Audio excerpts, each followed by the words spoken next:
Ya, ahora sí, buenas tardes para la grabación de la clase de hoy. Ya llevamos unos minutos conversando previo a esto, eh, siendo hoy día lunes 27 de septiembre. Se nos fue septiembre, se nos está yendo la última semanita de septiembre y se acaba tiqui tiqui ti. Así que a meterse a full, que ya estamos totalmente metidos en lo que es clase. Para la grabación, hoy día les voy a subir, hoy día o mañana les voy a pretendo subir los trabajos que los está preparado más o menos. Eh, a aquellos que no se inscribieron en grupos, yo los voy a tener que colocar. Así que en el caso de usted, Connie, que me acordé ahora, usted no se había inscrito, así que va a quedar en un grupo, en el fondo que quedó aleatorio al final, que quedó un grupo cortito. Así que ahí van a ¿Cómo, tener profe? que No le después... escuché. ¿Cómo? Disculpe, es que no le escuché y se me quedó pegado. Es que por eso mismo que me parece que usted no estaba inscrita en un grupo, no, no mandó correo inscribiendo con un grupo para los trabajos de seminario. Ah, no, profe, no mandé. Ah, sí, Se me por eso olvidó. mismo que, por eso va a quedar en el fondo en el grupo de los rezagados, eh, de los que quedaron al final, pero que todos van a tener tema. Ujú. Así que para que después va a tener que ver para poder colocarse en el fondo, tratar de conectarse con aquellos que están que no se inscribieron y quedaron ahí. Ujú. Bueno, eso un poquitito para comenzar la clase. La clase de hoy vamos a ver lo que es sistema respiratorio. La clase yo ya la subí hoy día al portal, al Moodle, así que está disponible. Voy a empezar a compartir pantalla para la...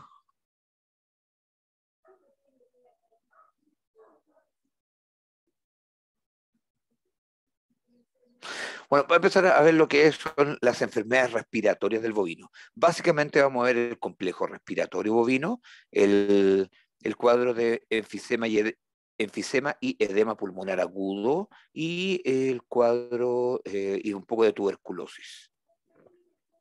Entonces, bueno, pero básicamente algo con lo que un poco partí cuando hacemos esta ronda de medicina mayor.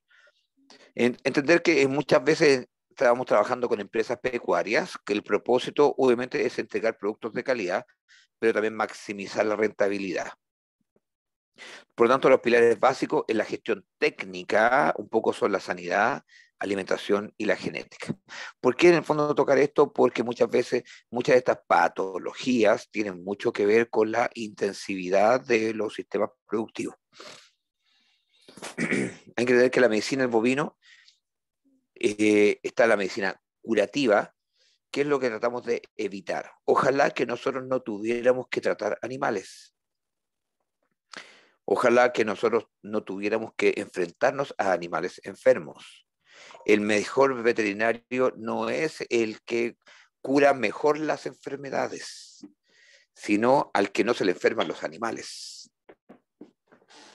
Entonces, porque, porque también es criticado, y por eso mismo lo ideal también está la medicina preventiva, que sería el ideal que nosotros preparemos y prevengamos todos los cuadros, y no es solamente con vacunas, sino que vacunas, manejo, ya vimos algunos, por ejemplo, por eso estamos muy asociados con la producción en sí como concepto, porque muchos manejos productivos, así como pueden hacer que los animales se enfermen, con manejos productivos podemos mantener a los animales sanos. Por eso hay que entender también la medicina productiva como una medicina que tiene un fin determinado, especialmente como porque producimos alimentos para consumo o bienes de consumo. Entonces los animales son parte de esta cadena productiva. Por lo tanto, podemos curar enfermedades, tenemos que tener la capacidad para analizar, diagnosticar y tratar las enfermedades, pero también tenemos que tener el enfoque en lo preventivo para evitar que nuestros animales se enfermen. Y en esta clase especialmente vamos a trabajar mucho un poquitito de eso, de enfermedades productivas, pero también la parte preventiva. Uh-huh. Bueno, y hay que entender que los sistemas involucrados en todas las enfermedades de un bovino obviamente tienen que ver primero con el huésped, Entonces, que tiene que ver con su respuesta fisiológica y especialmente con la inmunología, con la capacidad del animal de defenderse de agentes infecciosos. Con el medio ambiente, por lo tanto, y estamos hablando de especialmente infraestructura, condiciones higiénicas y la alimentación con condiciones ambientales o que van a predisponer a cuadros. Y el agente, que puede ser agentes infecciosos, como virus, bacterias, parasitarios, agentes tóxicos y traumáticos. Entonces estamos hablando de una triada epidemiológica. ¿Se acuerdan? Me imagino que lo han conversado otras veces. Sí, profe. Entonces estamos hablando de un modelo tenemos que acostumbrarnos, que no siempre la enfermedad es porque apareció un agente. El agente puede estar siempre presente, pero es el animal o el ser vivo el que sus defensas no están preparadas.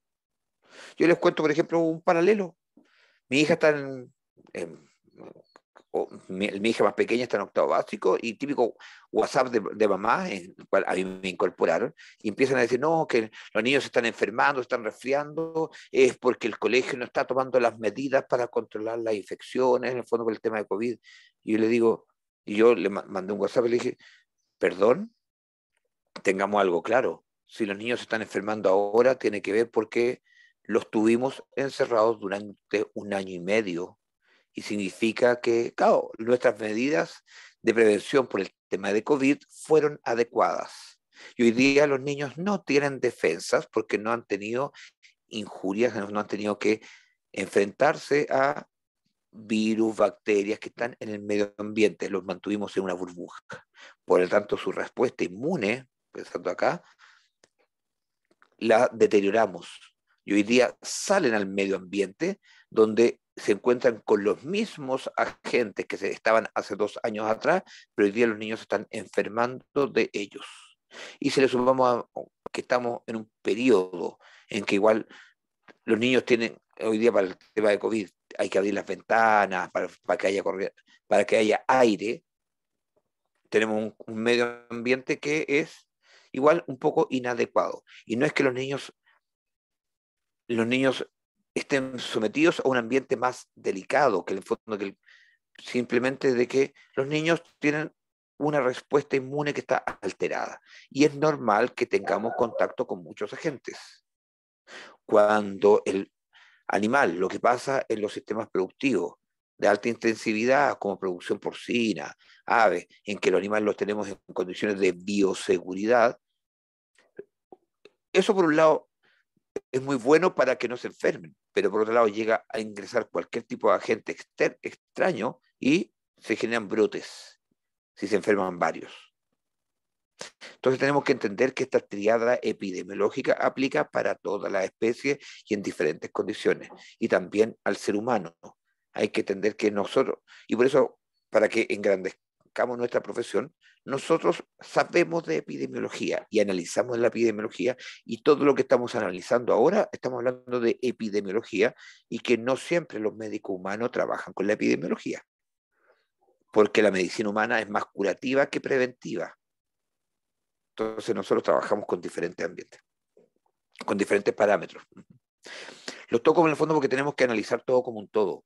Y mucho de lo que conversemos acá tiene que ver, lo van a poder analizar desde el punto de vista de en perros, en gatos, un perro que en el fondo que se enfrenta a la tos de perrera, por ejemplo, que es muy similar al complejo respiratorio, desde el punto de vista de del ambiente, inmunidad, lo que cambia es el agente en particular que está afectando. Y que porque muchas de las medidas de control tienen que ver también con manejar esta triada epidemiológica. Pues tenemos que no vean todas siempre busquen los paralelos con otras especies para que vean la parte interesante. A los que no les gustan las vacas, por último, vean cómo esto les puede servir para trabajar con perros, trabajar con gatos. Entonces, o para poder estudiar, acordarse el paralelo con, con un humano. Cuando tengamos que ocultar, por el fondo cuando dice, chuta, no me tocaba ocultar un perro, oculten su perro. Ya, es difícil ocultar una vaca, un caballo, aquellos que viven en Santiago.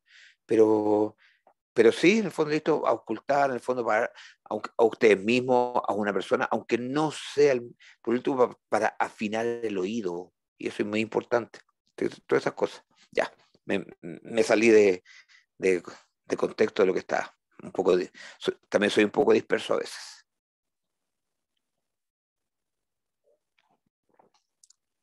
Bueno, por lo tanto, si ya nos vamos metiendo hacia lo que es el complejo respiratorio. Hay que entender que el complejo respiratorio, por lo menos en la parte bovina, es una condición multifactorial. Por lo tanto, la enfermedad es una alteración en esta triada epidemiológica. Entonces, donde participan obviamente huéspedes, medio ambiente y agente infeccioso. En los huéspedes, obviamente, la condición inmunológica, el medio ambiente, factores estresantes. Y aquí, por ejemplo, siempre toco un tema. Eh, la pasteurelosis, por ejemplo, es una enfermedad bastante común que puede ser en terneros especialmente, parte del complejo respiratorio, pero se da especialmente por algunas condiciones estresantes, que esos son los que generan el cuadro.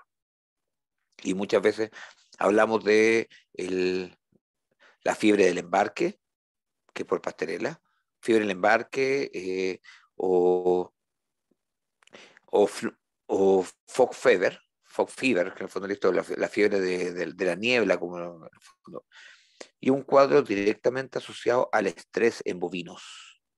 ¿Y cuáles son las condiciones más estresantes que puede tener un bovino? Pensemos en su vida.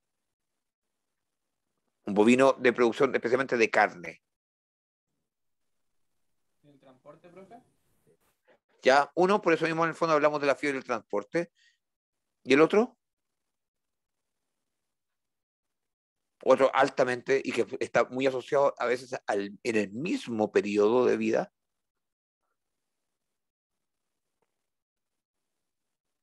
El destete.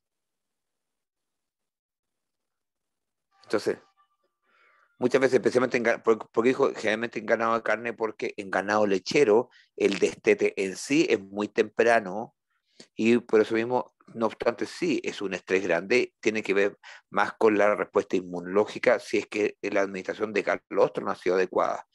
Pero en general, en la ganadería, tanto el destete como los transportes son condiciones muy estresantes.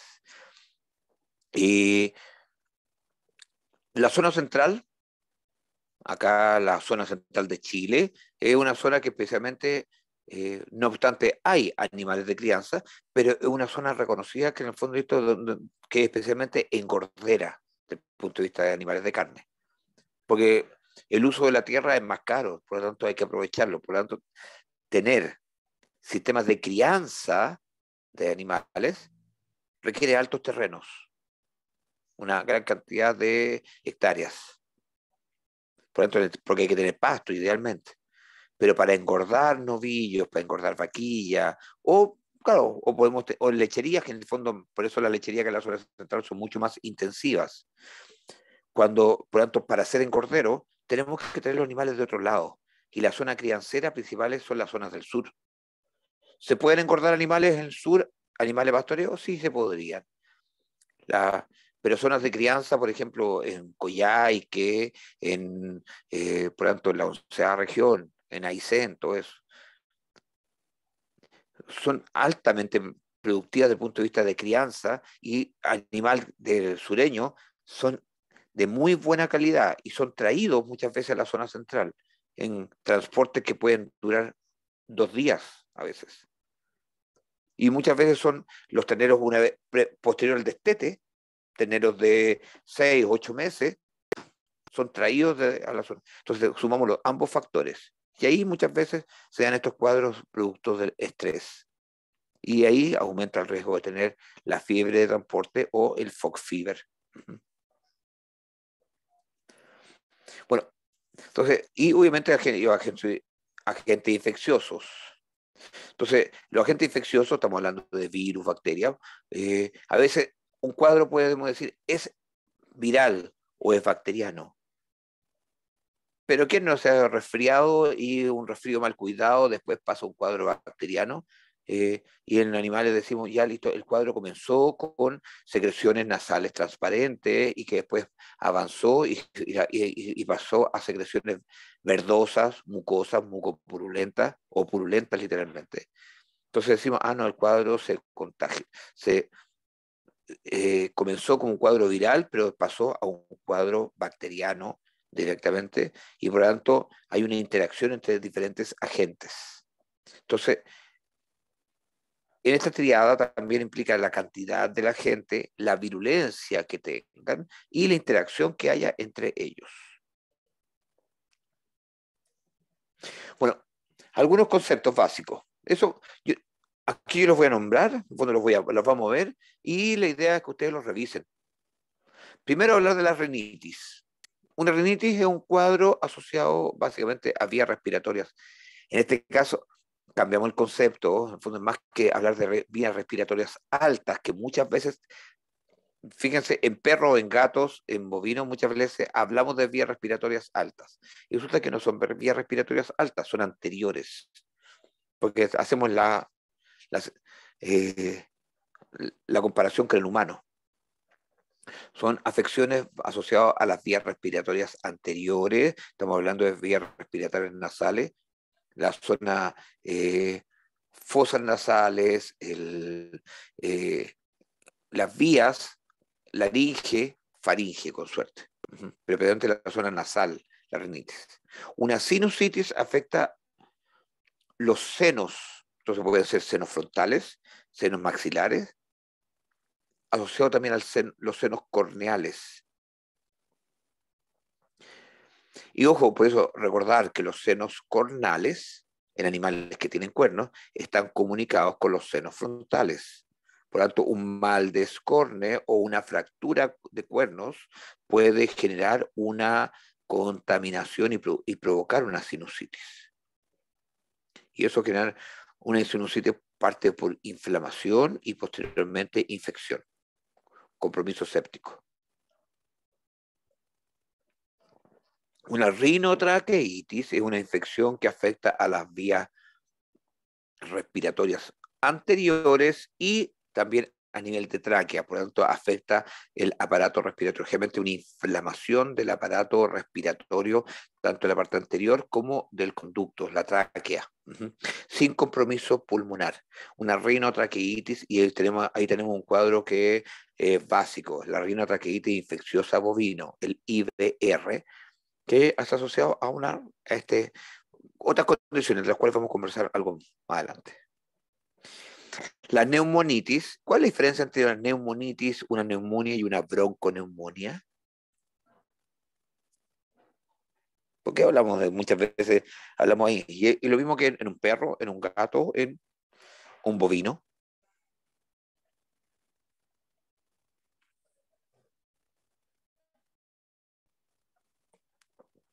Uy, está lento. Una neumonitis, muchas veces hablamos de una neumonía viral. Por eso, en el fondo, porque muchas veces se hace el paralelo. Se habla de neumonitis para hablar de neumonías virales, neumonias bastante agudas, compromiso respiratorio agudo, disnea aguda. Una neumonía, muchas veces ya hablamos de cuadros en el fondo donde hay solamente un compromiso de parénquima pulmonar, muchas veces de tipo más bacteriano. Una bronconeumonía donde tenemos un compromiso de los bronquios, bronquíolos y del parénquima pulmonar. Y pleuritis, donde tenemos el compromiso del parénquima asociado a las pleuras. Por lo tanto, hay un compromiso mayor a nivel torácico. Y una pleuroneumonía, obviamente, donde ya tenemos el compromiso tanto de las pleuras como del aparato respiratorio general. El edema, vamos a ver un cuadro en particular, que hablamos de un edema y enfisema pulmonar agudo. Pero el edema, más que una enfermedad, es un signo. ¿Por qué se produce un edema? ¿Qué me podría responder?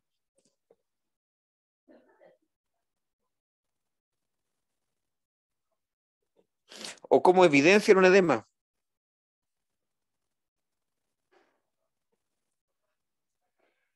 Ya, Connie, ¿me está escuchando? Voy a ir directo, sorry que en el fondo por acordarme. Profe, se refiere a cómo evidenciarlo con el signo de Godet. No, pero en este caso pulmonar, a nivel respiratorio. Ah, Asociado que es similar a lo que pasa en un perro. Sibilancia la ocultación, profe, ¿o no? O sea, pero sí, podría eventualmente haber sibilancia, pero no necesariamente hay sibilancia a la auscultación.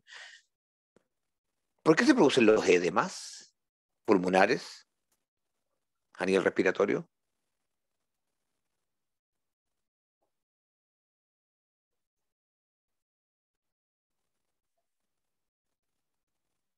Hay un exceso Por eso, de... ya, por eso, en estricto rigor, el edema es un transudado líquido, por lo tanto, que entra a los pulmones. Por lo tanto, hay, especialmente por alteraciones en las presiones o en la capilaridad, o sea, por lo tanto, cambia la permeabilidad de la membrana. Y por lo tanto, hay un transudado de líquido que pasa desde vascular los, hacia los alvéolos y por lo tanto se evidencia en el sistema pulmonar. Por lo tanto, es líquido que está desde alvéolos, bronquíolos, bronquios y eventualmente se puede evidenciar por un animal vivo a la auscultación. Primero, a la percusión podemos tener un ruido con leve matidez porque tenemos presencia de líquido en vez de aire. A la leve, no es una matidez severa, a veces es imperceptible, pero sí a la auscultación podemos sentir más que sibilancias, porque más que se siente más estertores, porque hay presencia de líquido, se siente como el gorgoreo que en el fondo hacia el interior. Entonces, el aire pasa, pero con presencia de líquido. Entonces, como que pasa gorgoreando por el interior, en palabras simples. Y puede evidenciarse también con salida de este transudado, este edema, esta espuma, una espuma blanca asanguinolenta. Sanguinolenta no es sangre, no es una hemoptisis, es una espuma sanguinolenta, una espuma rosada, que puede evidenciarse por salida por cavidades nasales incluso. Es difícil evidenciar muchas veces en la vaca porque la vaca tiene la capacidad, o más que la vaca, el bovino, porque desde un ternero hasta un novillo, vaquilla, vaca, toro, etcétera, todos tienen la capacidad de, con la lengua, insertarla a cavidades nasales y a veces no evidenciamos lo que va saliendo efectivamente, a menos que la cantidad sea muy elevada. Y un enfisema, ¿qué es un enfisema? ¿Y cómo se evidencia? Estoy hablando, por lo tanto, lo que estoy hablando ahora es puro semiología.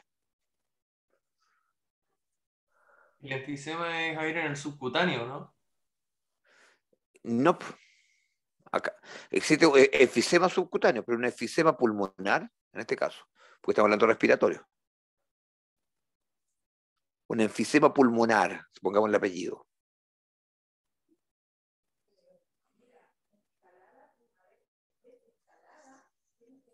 Un enfisema significa que hay una alteración especialmente a nivel de membranas hialinas, por lo tanto hay una ruptura, en palabras simples, una ruptura alveolar, en donde los alvéolos pierden la capacidad de tener intercambio gaseoso y por lo tanto se llenan de aire.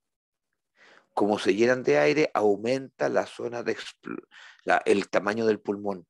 Y es un pulmón, en estricto rigor, es un pulmón lleno de aire, pero que no puede intercambiar aire. Así que es una especie de esponja, en palabras simples. Es un pulmón que amplía su tamaño. Por lo tanto, ¿cómo podríamos evidenciarlo al examen clínico?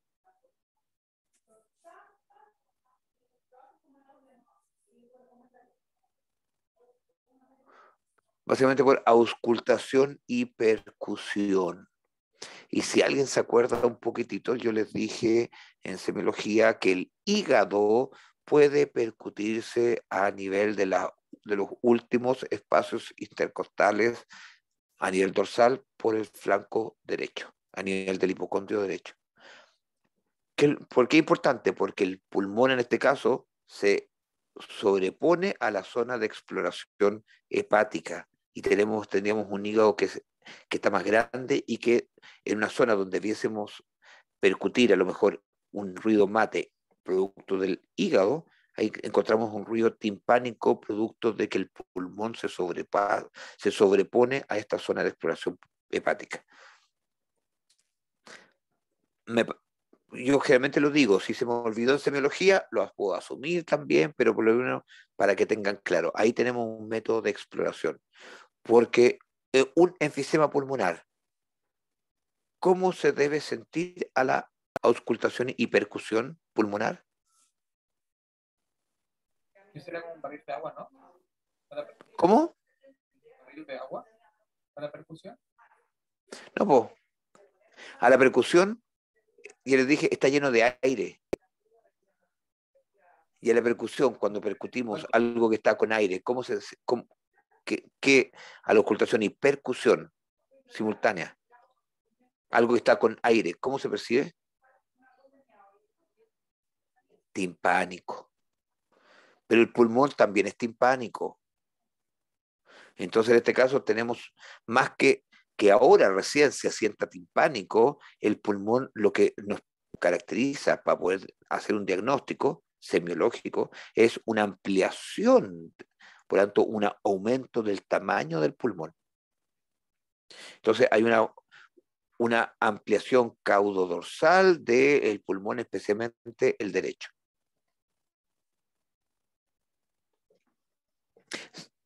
¿Logro explicarme un poquitito a aquellos que están pendientes? Sí, Sí, profe. profe. Sí, profe. Sí, profe, se entiende. Uh-huh. Y esto, obviamente, en el bovino es lo que le estoy explicando, este aumento en el fondo con respecto al hígado, pero que les logra ver en todas las especies. ¿Y por qué es importante? Porque voy a mostrarle un cuadro que es específicamente de edema y enfisema pulmonar agudo. Bueno, esto yo lo vimos en semiología, en la zona de exploración pulmonar. Por lo tanto, ante un examen pulmonar, aquellos que tuvieron semiología conmigo, aquellos que no tuvieron semiología conmigo, los vuelvo a nombrar. La zona de exploración del pulmón en un bovino es una zona pequeña que está comprendida por es ventral a las apófisis transversas, las apófisis transversas de las vértebras torácicas, hasta el último espacio intercostal. De ahí se lleva una línea diagonal que da hacia el codo y sube por detrás de la escápula o el músculo ancorio. Ahí se forma este triángulo que es pequeño. De lo que vemos acá, por lo tanto, tenemos un hipocondrio, toda la zona que está debajo de la costilla, que es bastante amplio. Pero vimos que que el rumen está abarcando todo el flanco, especialmente la zona izquierda. Y el pulmón llega hasta acá, hasta el último espacio intercostal, este triangulito. Por lo tanto, el pulmón es pequeño. En estricto rigor, tanto el rumen como el retículo se insertan medialmente entre los pulmones, porque los pulmones van lateral, pegados hacia las costillas, en palabras simples, pero ocupando una porción de la fase costal, una porción de este hipocondrio solamente, no lo ocupa completo. Eso con respecto a acordarse, tanto por el lado izquierdo o por el derecho, en fondo listo la zona de exploración. Y lo que vemos acá, ahí tenemos, esto es una vaquilla. ¿Cómo podrían describir en qué posición se encuentra esa vaquilla?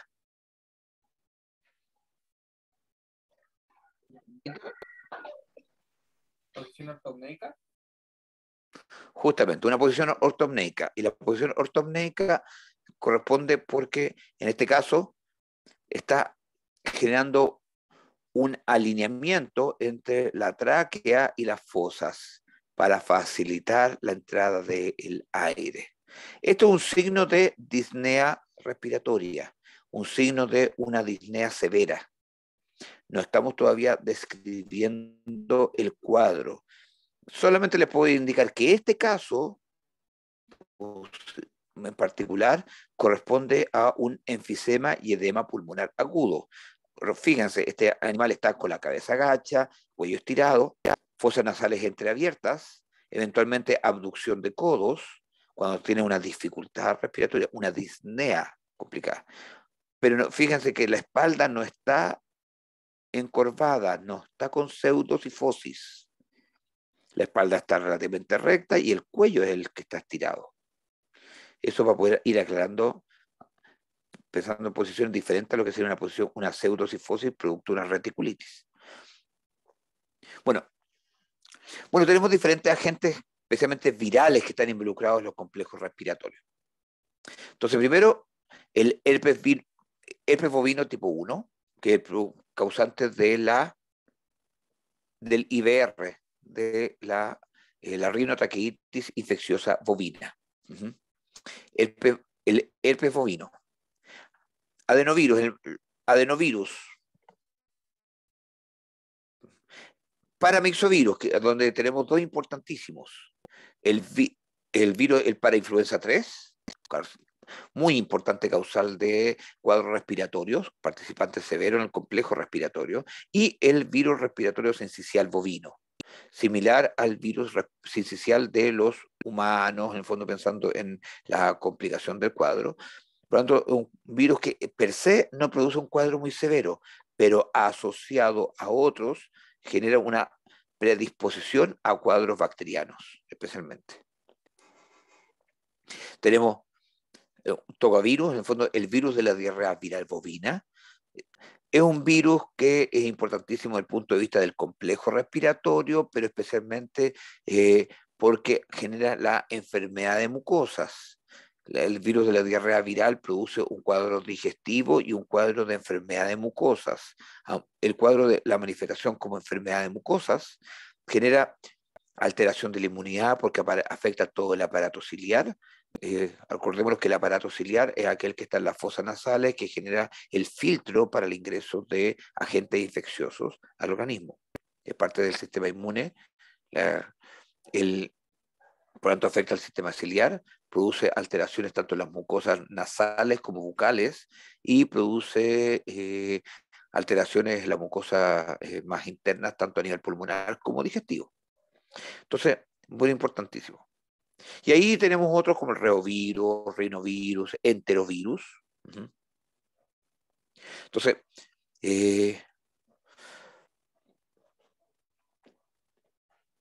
pero por eso mismo es importante considerar lo que no es que existe un agente. Y aquí estamos mostrando algunos virus, porque existen más. Existen también bacterias, agentes bacterianos y micoplasma. Entonces tenemos el Mycobacterium bovis, la Pasteurella hemolítica, la Pasteurella multocida, el Haemophilus somnus. Este tococcus, Klebsiella, Fusobacterium, algunos micoplasmas como el micoplasma micoides, el argini, y por lo tanto tenemos varios micoplasmas que son agentes un poco más complejos. El Mycobacterium bovis, ¿qué patología produce?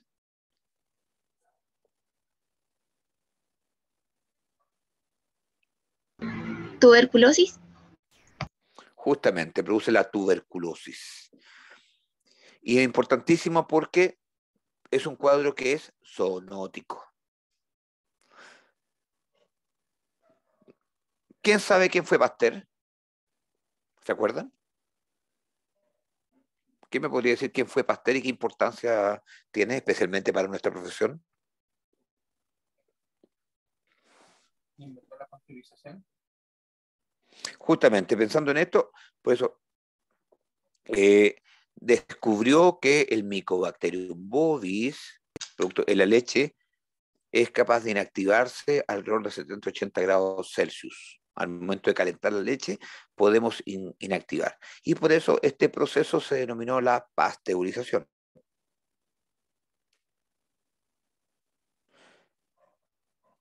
Por eso, importantísimo recordarlo, porque en el fondo eso para nuestra profesión. eh,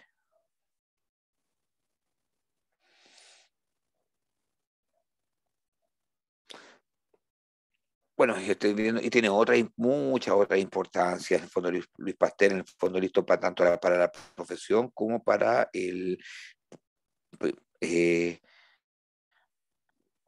como para la biología en general. Ujú. Bueno, algunos factores ambientales importantísimos en el complejo respiratorio bovino? Primero, la distosia. Un ternero que nace por distosia aumenta el riesgo de tener cuadros respiratorios. Es parte del complejo respiratorio. Primero, porque ese ternero nace más débil. Puede tener ciertos niveles de asfixia fetal, en el fondo, en el momento del parto, en la medida que ha aspirado algunos líquidos, alantoides, todo eso. A la vez, por el hecho de estar más débil, disminuye el tiempo en que comienza a tomar calostro.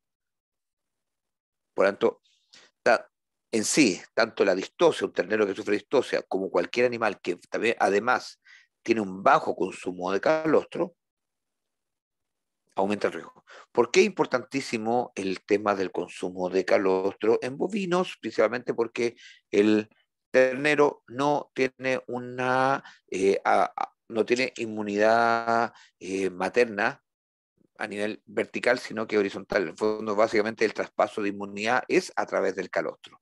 Un ternero que no consume calostro queda inmunodeficiente. Por lo tanto, importantísimo asegurar el consumo de calostro.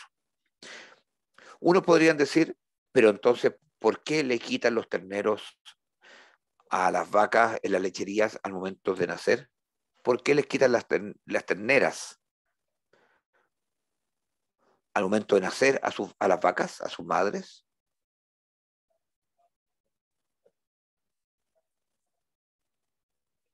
¿Qué me podría decir?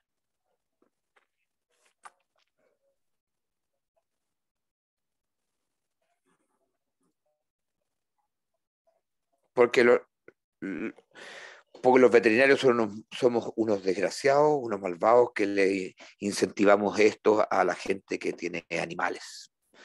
Esa es la razón, ¿cierto? No, Profe, profe, creo era que por usted el había riesgo de comentado algo de contagio. las enfermedades. ¿Ya? ¿Y qué enfermedad, por lo tanto, es muy importante para evitar que se contagie?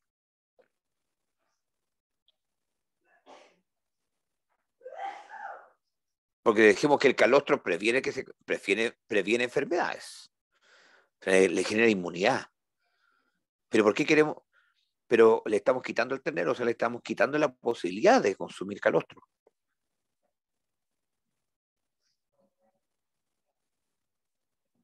Lo que nosotros hacemos al retirar el ternero es disminuir el riesgo que consuma el calostro propio de su madre y en especial cuando tenemos vacas positivas a tuberculosis. Una vaca no necesariamente tiene que estar enferma de tuberculosis para transmitir el agente. Basta con que lo haya tenido alguna vez contacto para que sea un animal positivo y que en cualquier momento pueda transmitir el agente. Y tiene salida a través de la leche. Por algo Pasteur descubrió y describió esta técnica y con eso bajó notablemente la tuberculosis en humanos. Uh-huh. Por lo tanto, en el fondo, por eso es mismo importantísimo, pero tenemos que asegurar el consumo de calostro. Por lo tanto, esa ternera a la cual se retira de su madre, para que no tenga infección por tuberculosis, se tiene que asegurar que consuma calostro desde una vaca que sea seronegativa, que sea, por lo tanto, inmunológicamente controlada, para evitar en el fondo el riesgo de que esa ternera se contagie y por lo tanto que pueda volver a desarrollar el micoplasma en su organismo. Entonces, y otros factores, en el fondo, obviamente, es el tema de la higiene. Importantísimo, en el fondo, pensando en tanto en el ambiente mismo. En el caso de terneras confinadas, importante, la ventilación, la humedad, los cambios de temperatura. Ojo, una ternera, es como cuando hablamos, los borregos o los corderos, no se enferman por frío.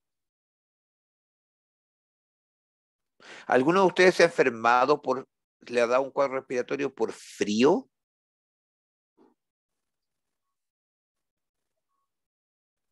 ¿No? Solo el frío lo único que hace es bajar nuestras defensas, profe. Sí, pero ojo, pero las personas que viven en Magallanes no se enferman por el frío. Ellos están más acostumbrados, o más que nada por los cambios de temperatura, más que por el frío en sí. Y por eso mismo que en el fondo por eso el agua, porque ahí está la clave y por eso se está escrito ahí. El frío no es el problema, son los cambios de temperatura, porque el organismo, hoy día lo que nos pasa, los que están en Santiago, hoy día amaneció bastante fresco en la mañana y caluroso en la tarde. Hemos tenido días con 3, 4 grados en Santiago y con cerca de 30 grados en la tarde, donde ustedes no saben para qué lado abrigarse o para qué lado desabrigarse. O se abrigan cuando les dio frío. ¿Eso qué pasa? Resulta que hace porque el organismo no sabe hacia dónde adaptarse. Uno en invierno, todavía venimos saliendo del invierno, tenemos días de 25, 26 grados y andamos literalmente cagados a calor, ¿o no? Con 25 grados ya nos da calor. Y con 10 grados estamos felices. Uy, con 10 grados decimos que está agradable y con 25 estamos, uy, que hace calor. Pero en pleno verano, ¿qué es esto? Va a la piscina o a la playa, uno dice, uy, con 10 grados, uy, que hace frío. Ya con 25 está fresco, pero con 30, 35 grados, ahí está caluroso. ¿Te fijas? Porque el organismo se va adaptando. Pero cuando tenemos estas oscilaciones térmicas tan grandes, por eso mismo cuando está ese dicho de hay que pasar agosto, hoy día hay que hacerlo en septiembre, porque tenemos muchos cambios de temperatura. Ahora, hay un dicho que decía, agosto los tambalea y septiembre se los lleva.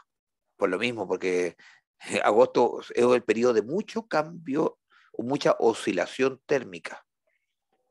Y eso es complicado. Y el caso de los animales también.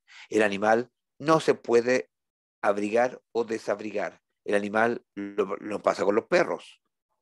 Vean, los perros generan una capa de pelo y después la botan. Los bovinos también, los caballos también, se ponen más peludos en el invierno y después pelechan, botan esa capa de pelo y por lo tanto se adaptan un poquito a las temperaturas, pero en estos días de oscilación térmica no saben para qué lado adaptarse, para el calor o para el frío, me abrigo o me desabrigo. Y ahí es donde tenemos el riesgo de enfermedades especialmente. Me interesa que lo comprendan porque es lo más importante. En animales de engorda, por lo tanto, las condiciones, el transporte y en particular siempre la alimentación, porque la alimentación es un factor sumamente importante para el tema de la inmunidad, por lo tanto, que manejar el sistema fuerte para enfrentarse a cualquier tipo de enfermedad. Y el transporte como factor estresante per se. Por lo tanto, ahí tenemos este cuadro, que si lo revisan con detalle, van a ver cómo el estrés afecta el aparato mucociliar, lo mismo que algunos agentes infecciosos nos puede afectar el aparato mucociliar y por esa vía permitir el ingreso de los agentes hacia las vías respiratorias. Como también el estrés va a afectar la respuesta inmunológica local. El estrés produce por efectos de corticoides, el cortisol, que se libera en condiciones de estrés, genera una inmunosupresión per se. Algunas bacterias también afectan directamente la respuesta inmune local y por lo tanto permiten el ingreso y multiplicación de los agentes infecciosos. Y así, en el fondo, como en algunos compuestos van generando complicación. El animal puede ir, recuperarse o pasar a un estado más severo y que a medida que se va más complejizando, así como vamos en la línea vertical hacia abajo, vamos generando mayores daños en los tejidos propiamente tales. Inicialmente el aparato mucociliar, las vías respiratorias, y a la medida que se va afectando los tejidos y el parénquima pulmonar, las patologías empiezan a hacerse de mayor severidad, más graves. Bueno, eso para poder ir entendiendo después, lo pueden revisar. Lo mismo que acá, en el fondo, esto cómo se afecta el sistema, cómo va y dónde afectan algunos de los tipos de agentes o patologías. Esto yo se lo mostré en algún momento en Semio, cómo se afectan los signos respiratorios en el caso de una vamos a ver, en el caso de una neumonía viral, una bronconeumonía aguda, una bronconeumonía crónica o el enfisema y edema pulmonar agudo. ¿Cómo se afecta? A nivel de la temperatura corporal, donde en los cuadros, tanto las neumonias virales o las neumonitis o las bronconeumonias agudas, más por tanto bacterianas, tenemos mayor compromiso de la temperatura, un compromiso pirético. La frecuencia respiratoria, que también está muy afectado en cuadros de neumonias iniciales, pero el cuadro donde más se afecta la frecuencia, un aumento de la frecuencia, es en la enfisema y edema pulmonar agudo. ¿Cuánto es la frecuencia normal en un bovino?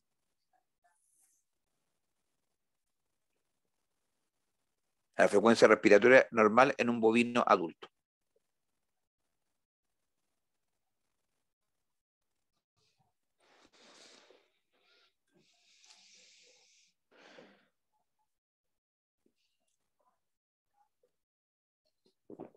¿30?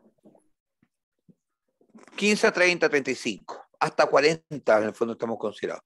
Sobre eso ya hablamos de una taquipnea, bajo eso una bradipnea. Entonces, ya. Acá en el fondo, por eso, si se acuerdan, por eso voy a escribir acá, una terminología que en algún momento yo les dije para acordarse.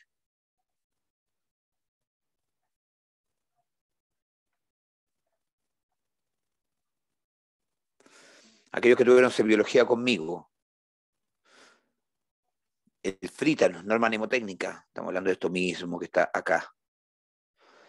Pero para evaluar, especialmente por inspección, podemos evaluar frecuencia, ritmo, ritmo respiratorio, la relación entre inspiración y expiración, la intensidad de la respiración, el tipo de respiración, que es una respiración tóraco-abdominal y de predominio abdominal. Las vacas y la amplitud, cuánto se tiene que expandir.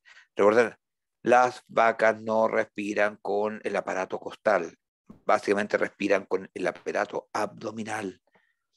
Por lo tanto, la respiración la evidenciamos básicamente mirando en 45 grados el abdomen, 45 grados desde caudal, desde atrás, en el sentido de rigor, vemos las vacas para ver cómo están respirando.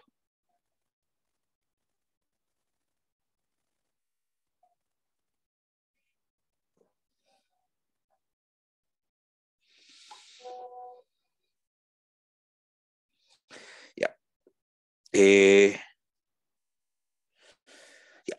Un poco más, eso para recordarles, en el fondo, y los tipos de secreción, tanto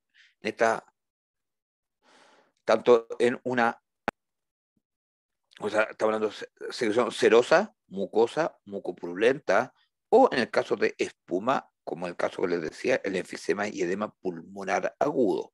Eso como signos. Después vamos a hablar un poquito de la etiología misma. Uh-huh. Y cómo evaluamos en el fondo tanto la ocultación, percusión y en el fondo algunos compromisos del punto de vista, en el caso El caso, por ejemplo, del comportamiento es una neumonía viral, una bronconeumonía aguda, que hay un estado de depresión. ¿Cuándo afecta desde el punto de vista de la morbilidad? ¿A quiénes afecta más?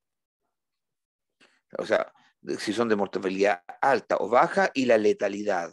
Ojo, la letalidad se refiere a cuándo puede ser en animales jóvenes o en animales más bien adultos, y si es alta o baja. Entonces tenemos un cuadro que en el fondo las neumonias virales son, en palabras simples, si hacemos el paralelo con un humano, un resfrío común. Entonces, estos son cuadros que en el fondo están afectados con el sistema viral y que tienden a recuperarse solamente con condiciones ambientales y, en el caso de los bovinos, condiciones de manejo básicos. En el caso de compromiso bacteriano, por lo tanto que actúe el complejo respiratorio, después de un virus se mete una pastorela, se mete un micoplasma, y ahí se nos complica mucho más el cuadro. Y en ese caso tenemos que entrar con terapias antibacterianas. Y ahí tenemos que entrar con antibióticos. Un cuadro que parte solamente de viral, en fondo, un cuadro inicial, que es lo que menos diagnosticamos, porque el cuadro, en el fondo, muchas veces, especialmente en terneros, cuando están recién partiendo con un cuadro respiratorio, muchas veces, lamentablemente, es de muy baja diagnóstico. Se tienden a diagnosticar cuando ya se ve el compromiso más severo, cuando ya las secreciones empiezan a ser más mucosas, más mucopurulentas, compromiso respiratorio, alteración en la frecuencia, salto de lijar, en el fondo que se vemos como que le salta la guata, con protrusión anal, en el fondo tenemos condiciones que están indicando la complejidad del cuadro respiratorio. Entonces, no diferas de manera suave, muchas veces el motivo de la consulta es porque el tenero está al gato. Entonces, está complicado y ahí recién nos llaman, o ahí recién nos preguntan.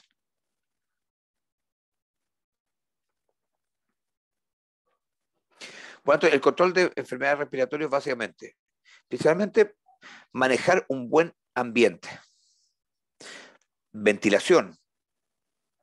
Importantísimo la ventilación para eliminar el aire enviciado, pero la ventilación tiene que ser ventilación controlada, porque hay que controlar las corrientes de aire. Queremos ventilar, pero no queremos necesariamente enfriar. Por lo tanto, hay que manejar las corrientes de aire, disminuirla, en el fondo, que haya espacio donde los gases inadecuados, especialmente amoníaco, puedan liberarse, pero sin que se me enfríe el espacio. Por lo tanto, controlar la temperatura ambiental y la humedad para que estén dentro de rangos que sean adecuados. Cosa que cuando haga mucho frío, no se me enfríe tanto. Cuando haga mucho calor, no se me acalore tanto. Manejar, por lo tanto, la temperatura de ciertos rangos. Y eso se maneja con buen manejo de ventilación, utilizando cortina, utilizando buena infraestructura, ventana, cosas así. Lo que queremos es disminuir esta oscilación térmica, y esa es la base del sistema. Obviamente la higiene de las terneras y especialmente los lugares de parto es básico, y la alimentación.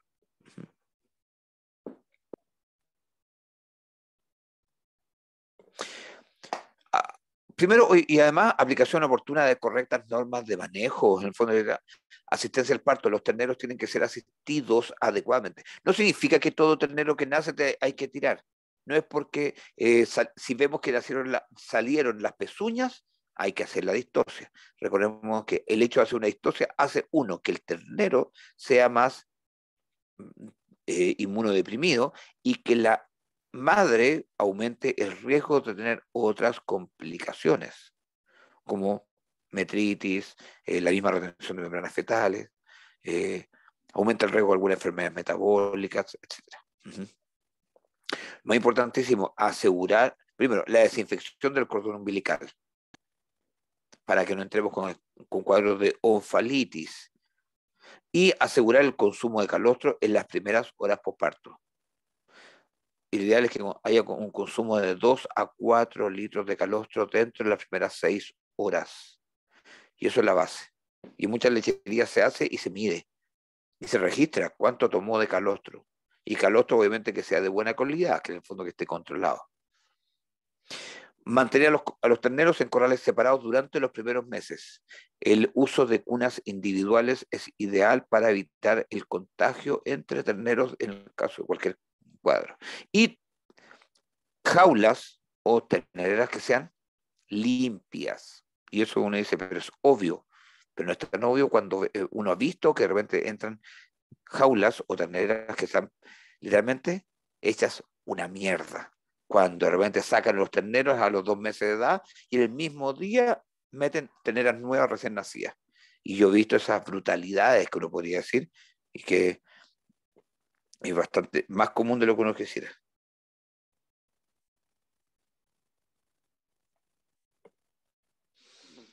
Hay que respetar la densidad de la población, el hacinamiento. Y especialmente, en el fondo, por eso, buscar diseño, porque cada sistema tiene, podemos decir, cuántos metros cuadrados, cuántas terneras podemos meter en este corral, en estas jaulas, etcétera.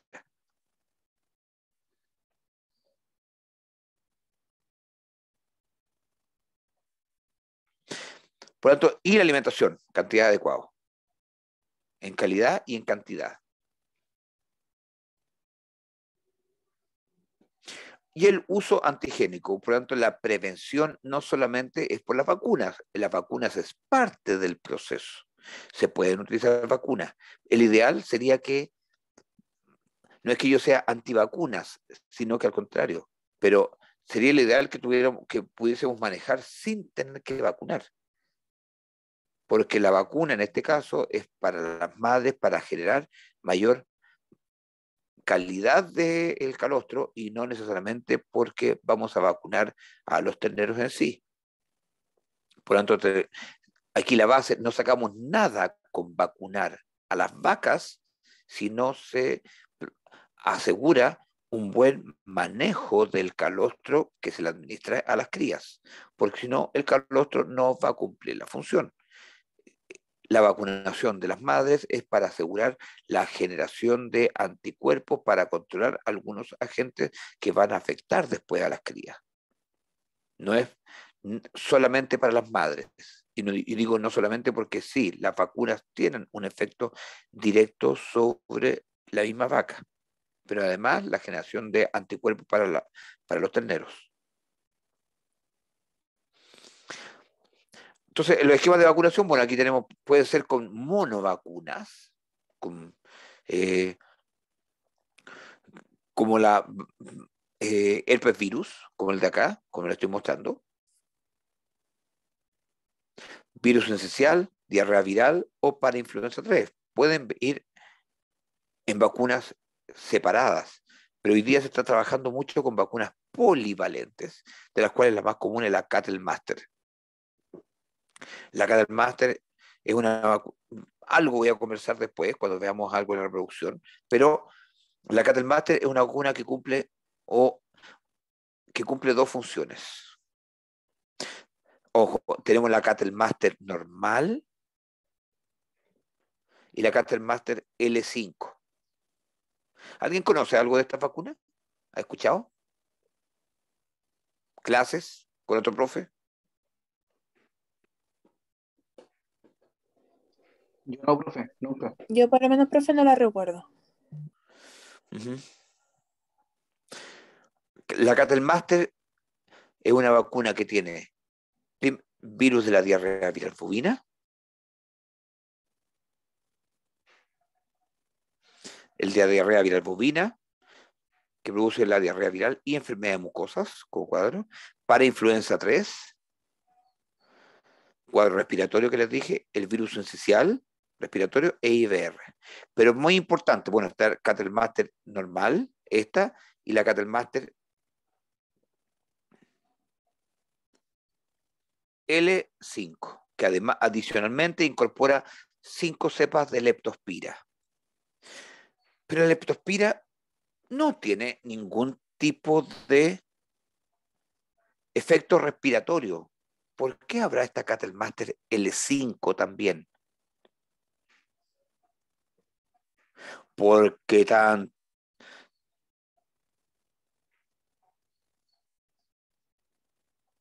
de estos cuadros, diarrea viral bovina produce aborto, IBR participa en el complejo aborto y las leptospiras están en el complejo aborto. Entonces, el objetivo principal, esta vacuna, la idea es vacunar. Se vacuna en el momento previo al momento del destete, en el caso de las vacas lecherías, o preencaste, en el caso de las vacas de carne. Se usa primero, por tanto, en ese momento, para generar control sobre por tanto, en el fondo, por lo tanto, en el secado,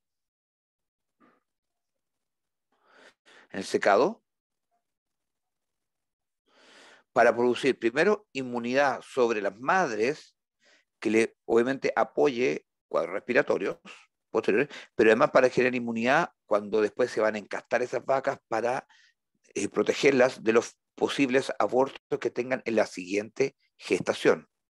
Adicionalmente, como estamos aplicando en el momento del secado o pre-encaste, en el caso adicionalmente, se va a generar una mayor presencia de anticuerpos que sean traspasados a través del calostro a sus crías. Por lo tanto, cumple esta doble funcionalidad.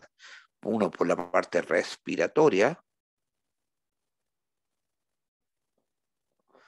pero además por la parte abortiva. Entonces, tanto logra controlar el complejo aborto y el complejo respiratorio con el uso de una sola vacuna. Uno diría, entonces la vacuna esta tiene que aplicarse siempre. No se aplica siempre. Sí, la vacuna base para aplicar en cualquier manejo reproductivo, o sea, manejo productivo, son las vacunas clostridiales. Esta vacuna se recomienda, en el fondo, idealmente en vacas en crianza. No todos la ponen.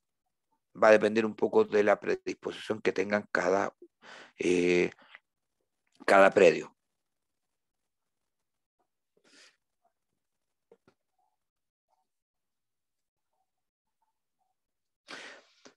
Importantísimo, por lo tanto, ¿para qué queremos las vacunas? Analicemos el complejo respiratorio, el tema de las vacunas y la vacunación en sí. Voy a terminar esto y nos vamos a hacer un pequeño break. ¿Les parece? Bueno, primero hay que entender que las vacunas protegen frente a desafíos posteriores, por eso es importantísimo las vacunas. Pero en general muchos rebaños vacunados no demuestran diferencias estadísticamente significativas en el fondo con rebaños que no estén vacunados. Muchas veces, incluso algunos rebaños vacunados en determinadas circunstancias tienen mayores pérdidas por enfermedades respiratorias. ¿Y por qué básicamente? Porque dada la naturaleza multifactorial de las vacunas, no podemos pretender que todo el manejo dependa de la vacuna. La vacuna no es la panacea. La vacuna es una medida para ayudar al control. Pero el mayor control tiene que ser ambiental, control del estrés y disminuir la carga infecciosa. No podemos valernos solamente. El mayor problema es que estamos acostumbrados es como lo que está pasando hoy día con el COVID. Hay vacuna, ahí dejemos la pega a las puras vacunas. Volvamos a carretear, volvamos a salir, hagamos todo normalmente como si nada, saquémonos la mascarilla. Veamos lo que pasó en Israel, que dijeron, tanto aumentó la tasa de vacuna, se permite el retiro de las mascarillas para los rebrotes al tiro. Entonces, aquí es lo mismo. Tenemos que aplicar medidas de control, de bioseguridad. Tenemos que asegurar diferentes condiciones de medidas y no esperar que la vacuna sea la única que esté haciendo la pelea. Ya, aquí vamos a parar un poquitito. Y aquí voy a continuar con el fondo con la siguiente fase.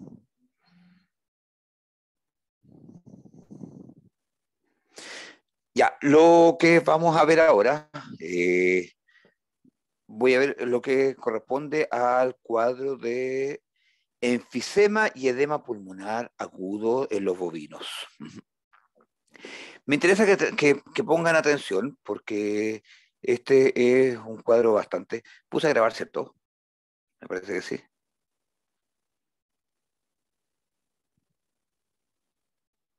Déjenme Sí, para profe, está grabando. Ya, ok, se está grabando. Si eso quería confirmar que es lo más importante. Ujú. Entonces, primero, es un cuadro que, porque tiene dos factores que son sumamente importantes. En estricto rigor es un cuadro eh, respiratorio que tiene, porque se manifiesta con enfisema y edema pulmonar. Entonces, cualquiera podría decir, el motivo de la consulta son animales que tienen dificultad respiratoria, disnea, porción ortopneica, mortalidad de animales, y cualquiera podría decir, entonces, en este caso, muy probable que sea un cuadro infeccioso, complejo respiratorio, están con neumonía. Y ojo, este es un cuadro que es tóxico.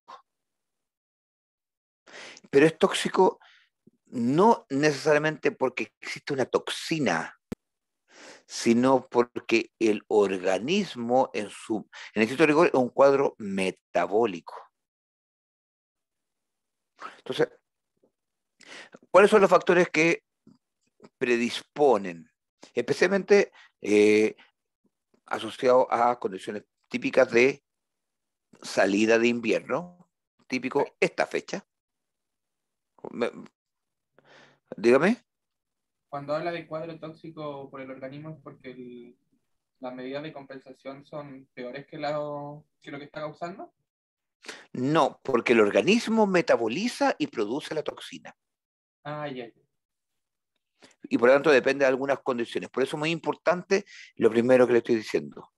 Se produce básicamente por la presencia de, o el cambio de alimentación desde forrajes secos hacia pastos, especialmente gramíneas en crecimiento.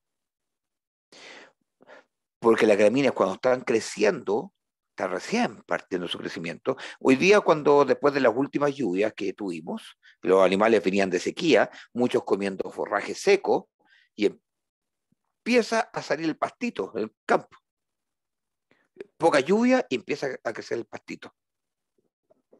¿Y qué es lo clásico, especialmente cuando la gente ha tenido que estar alimentando animales por un largo tiempo, metiéndole plata en el fondo para consumir alimentos, y especialmente forraje que sean de mala calidad, porque está re caro el pasto?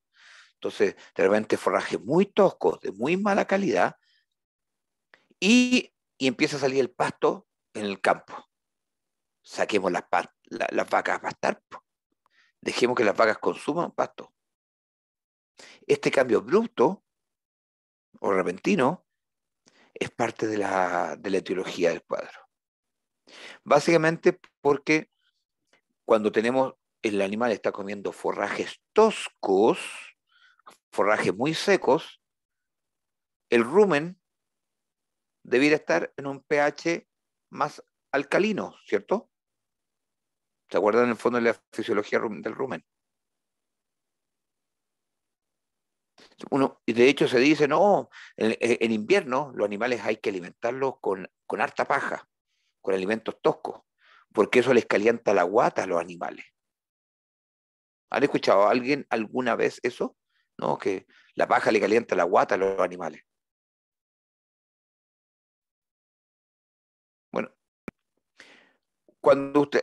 alguno de ustedes cuando tiene frío hace ejercicio, se mueve, trata de caminar un poquitito, es lo normal. Uno se mantiene muy sedentario cuando hace frío y te da más frío todavía. En cambio te mueves y el organismo empieza a producir temperatura. El bovino, el rumen, trabaja, y el rumen tiene musculatura. El rumen tiene los pilares del diafragma que lo que hacen generan los movimientos ruminales. Y por lo tanto, cuando damos alimentos muy toscos, el rumen tiene que empezar a trabajar más. Y en estricto rigor, internamente el organismo empieza a generar movimiento y generar calorías. Por lo tanto, cuando hablamos de la paja o alimentos muy toscos, el rumen trabaja más de lo que saca provecho nutricionalmente.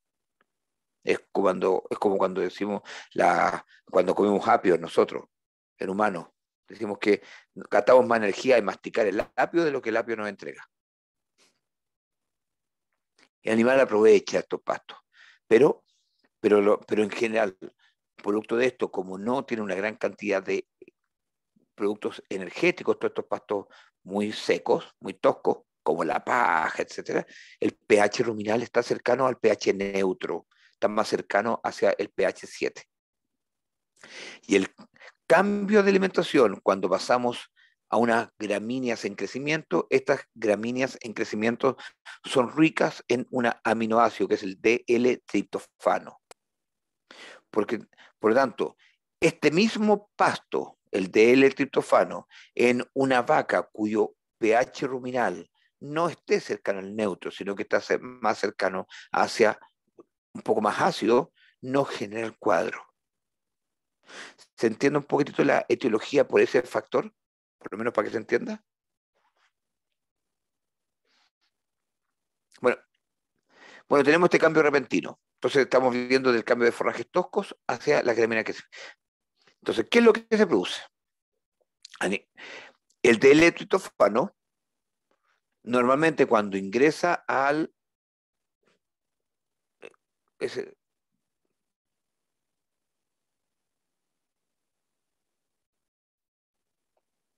el DL-triptofano cuando ingresa al rumen, no, perdón, voy a borrar y voy a colocar... El DL-triptofano cuando ingresa al rumen es transformado básicamente hacia indol. Eso es lo normal.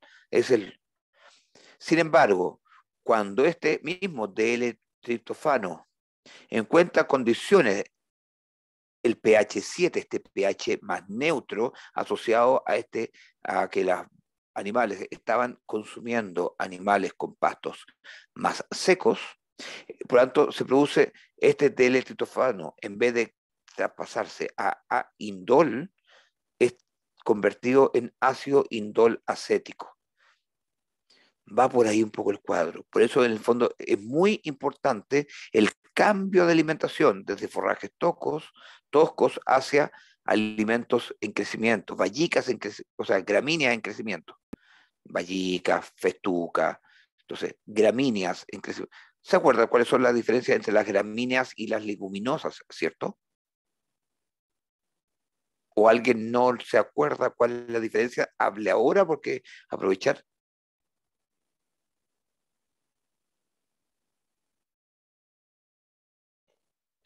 Yo Si no no me tengo acuerdo. respuesta, ya ves que por eso mismo, porque uno les dice, por eso revisen, las gramíneas son son las plantas de hoja larga y que normalmente su fruto está en granos.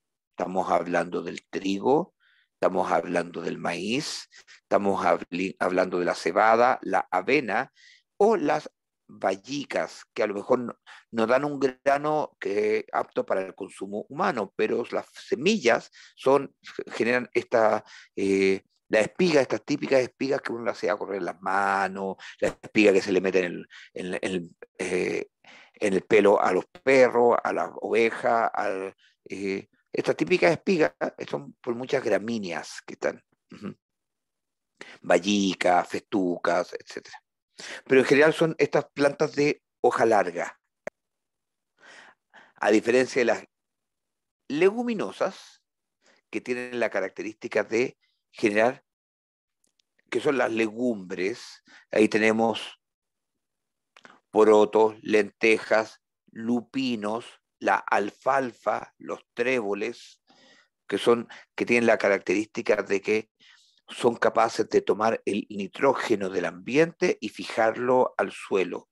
y por lo tanto fijan también en los productos que generan, porque muchas veces las semillas, en algunas de estas variedades que se generan, están formadas por una vaina donde al interior estas semillas que son las legumbres, como los porotos, las lentejas, garbanzos, el maní, el lupino, entonces algunos compuestos que son aptos para el consumo.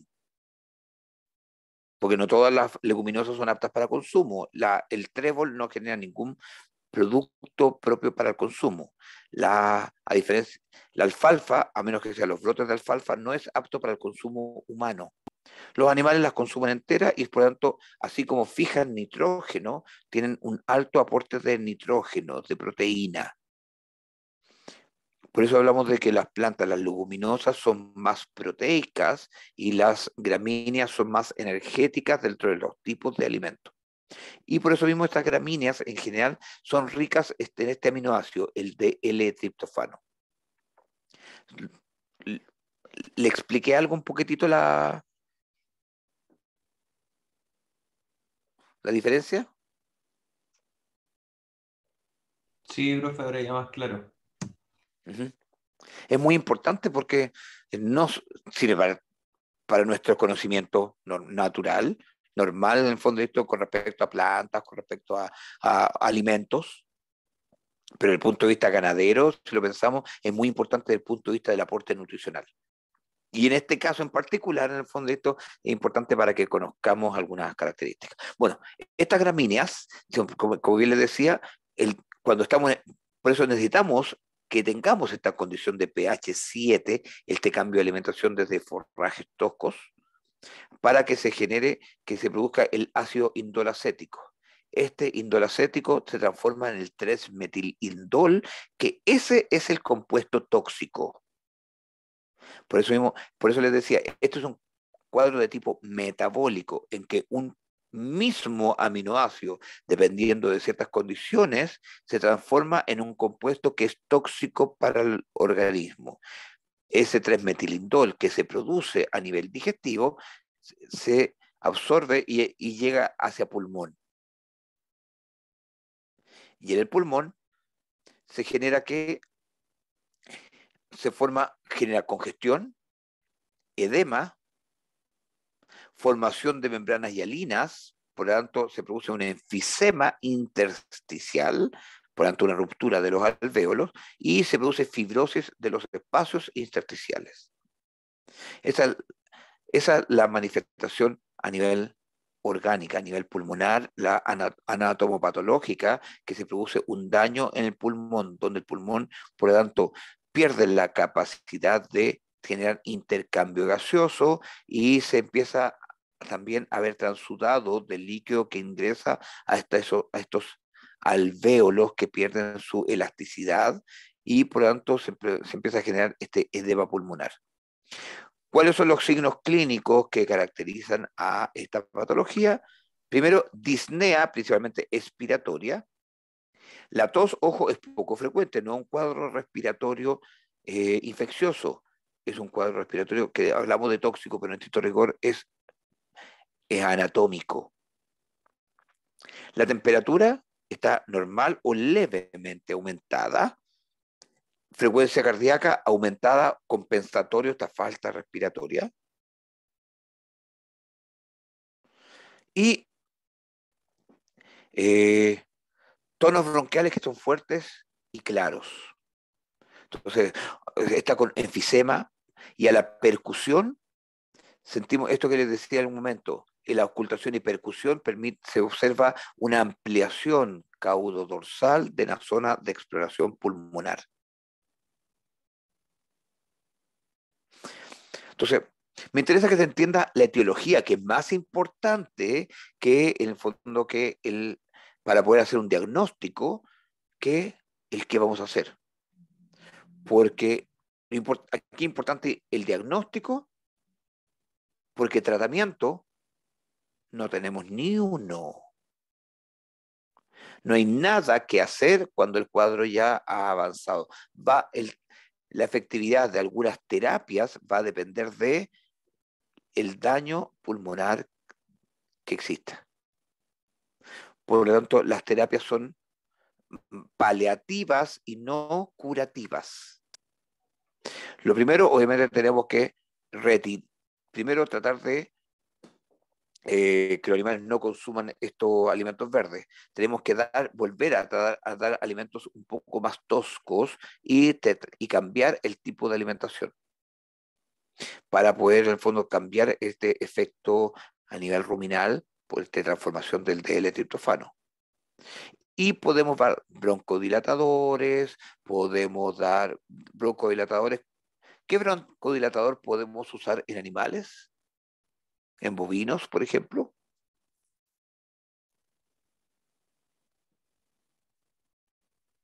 La bromexina, que es el bisolbón, es un broncodilatador, en el fondo, expectorante. Eso podríamos utilizar como apoyo. Pero fuera de eso, no es mucho más.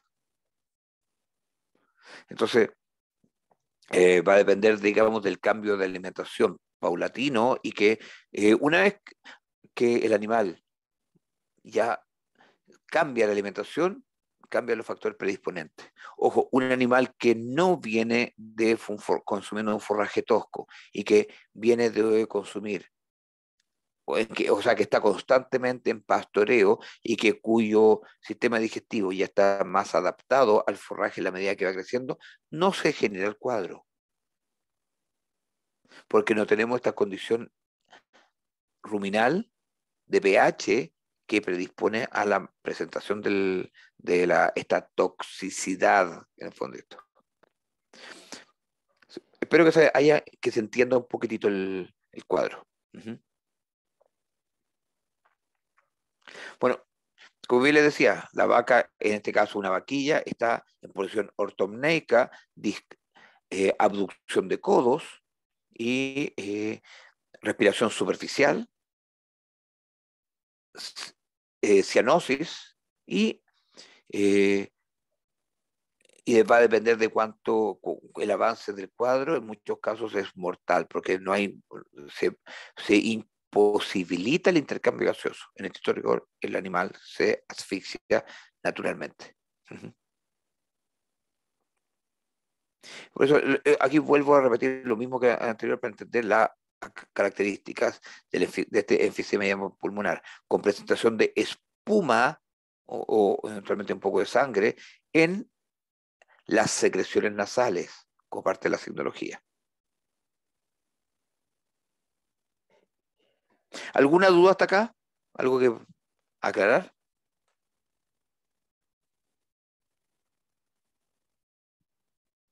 Están súper poco participativos. Hoy día sí que andan lentos.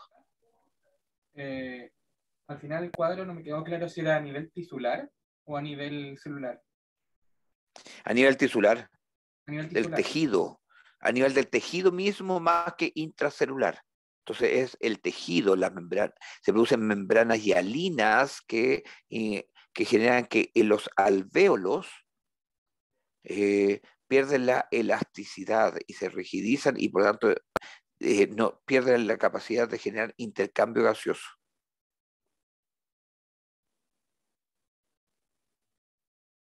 Ya, profe, gracias. Ya. Y ahora vamos a pasar un poco a lo que es la tuberculosis. Para terminar, en el fondo esto va a ser relativamente rápido. La tuberculosis bovina, primero que hay que recordar, algo les comenté antes, primero, lo importante, es una enfermedad que es zoonótica, por lo tanto se transmite al ser humano y es causada por el Mycobacterium bovis. Y es una enfermedad importante que causa tremendas pérdidas tanto en producción de carne como en producción de leche, y es una restricción a la exportación. Importantísimo pensando en la condición zoosanitaria del país. Es razón por la cual, de hecho, el país está en un plan nacional de control y erradicación de la tuberculosis. Este plan comenzó el año 2011. Ya llevamos 10 años en plan de control y erradicación, pero sigue siendo, pero es relativamente lento. La brucelosis llevamos más de 35 años en fase de control, como 30, 35 años.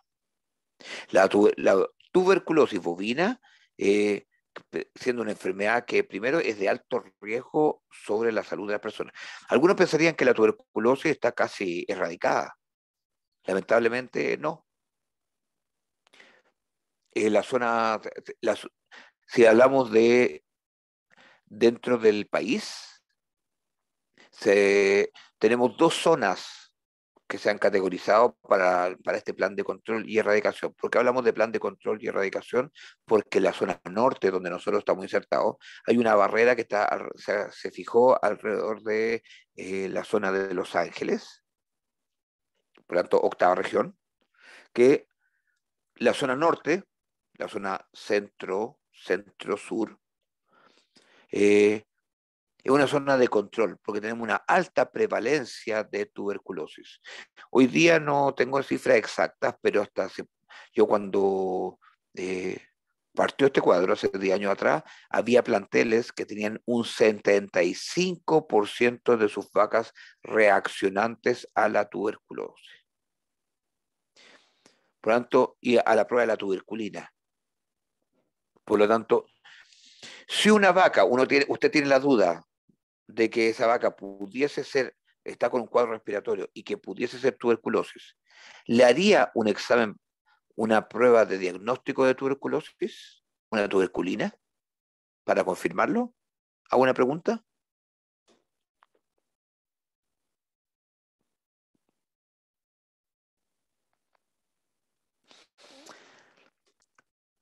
Tan lento, pero no, porque las pruebas de diagnóstico indican de que uno ha tenido contacto alguna vez en su vida con el Mycobacterium y no necesariamente que esté enfermo. Muchos de nosotros pudiésemos eventualmente ser reactivos a la tuberculina, a una tuberculina. Yo, por ejemplo, yo le digo, yo soy. Y no tengo claridad, el otro día conversaba con una doctora, en el fondo porque post-COVID, recuerdo, yo tuve COVID y estuve en exámenes, me hicieron la prueba del esputro, que fue una prueba para poder determinar y salir negativo. No tengo el Mycobacterium tuberculina respiratoria, pero sí reacciona a la prueba tuberculina. Hay dos alternativas, o que alguna vez tuve contacto y mi organismo lo reconoce, o que la vacuna está cumpliendo su efecto. La vacuna, a todos nosotros acá en Chile, nos vacunan con la vacuna, la BCG, y esa vacuna nos protege contra la tuberculosis. Existe proyectos, incluso que se ha planteado de utilizar la vacuna BCG u otra en bovinos, pero no han fructificado básicamente porque el caso de la tuberculosis, la inmunidad que se genera no es de tipo celular. La respuesta inmune es de tipo, es de tipo celular, no es de tipo por anticuerpos. Por lo tanto, cuando aplicamos vacunas, muchas veces lo que se genera es una respuesta por anticuerpos y no solo necesariamente una respuesta celular.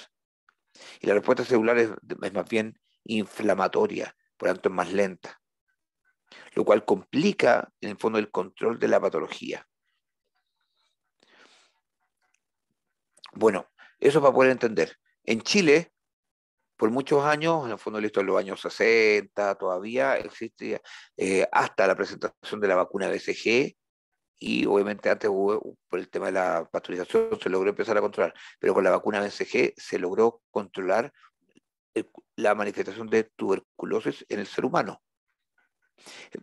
Pero con la llegada de inmigrantes, primero peruanos, de cierto periodo en el Perú en el cual no se le administraba la vacuna BCG, o con inmigrantes haitianos especialmente, que no tenían de rutina la vacuna BCG dentro de sus protocolos sanitarios nacionales, aumentó la tasa de enfermos por tuberculosis en seres humanos. Eso en general, como antecedentes, para entender la importancia de la patología, por lo menos desde el punto de vista zoonótico, y especialmente por qué importancia desde el punto de vista zoonótico, porque no obstante, decimos, no, la leche con la pasteurización se logra controlar. No todas las leches se pasteurizan, no toda la gente toma leche pasteurizada, o consumo de quesos frescos muchas veces sin pasteurizar, y de predios sin tener claro que sean predios positivos o predios negativos a la enfermedad. Por lo tanto, la leche de vacas positivas puede tener el Mycobacterium y producir infección al ser humano. Y con una zona central con un alto porcentaje de prevalencia, estamos hablando, que yo dije, lechería sobre el 75%, era de riesgo.